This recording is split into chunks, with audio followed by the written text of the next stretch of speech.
అమరావతికి సంబంధించి మరొకసారి సమీక్ష, మరొక 8,500,000 కోట్ల రూపాయలు అక్కడ అభివృద్ధికి ఖర్చు పెట్టాలన్నటువంటి నిర్ణయం. ప్రధానమైనటువంటి అంశం అమరావతిలో వరద ముంపుకి గురి కాకుండా చూసుకోవటం.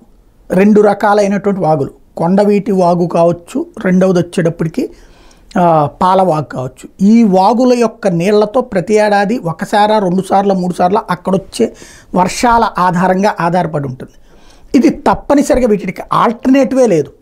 దాన్ని కాలువల నుంచి తీసుకెళ్ళి కృష్ణానదిలో పోయడానికి అప్పట్లో దేవినేని ఉమా అన్నప్పుడు ఒక చెక్ డ్యామ్ టైపులో కట్టారు.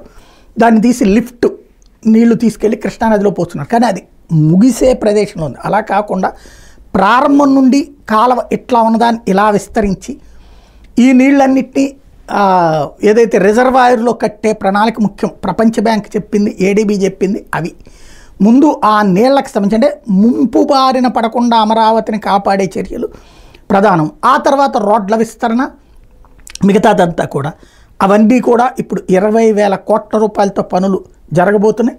చాలా సీరియస్గా రేపు 2027లో ఎన్నికలు వచ్చినా, 28లో ఎన్నికలు వచ్చినా ఒక రూపం కనిపించేలా చేసేందుకు ప్రభుత్వం చాలా సీరియస్ ఎఫర్ట్ అయితే పెడుతోంది. అది సక్సెస్ కావాలని కోరుకుందాం. ఈలోపే నోటిఫికేషన్ కూడా ఇచ్చేస్తారు అమరావతికి సంబంధించి. టోటల్గా ఒక రాజధాని అన్నటువంటిది మనకు ఒక రూపం రావాలని కోరుకుందాం.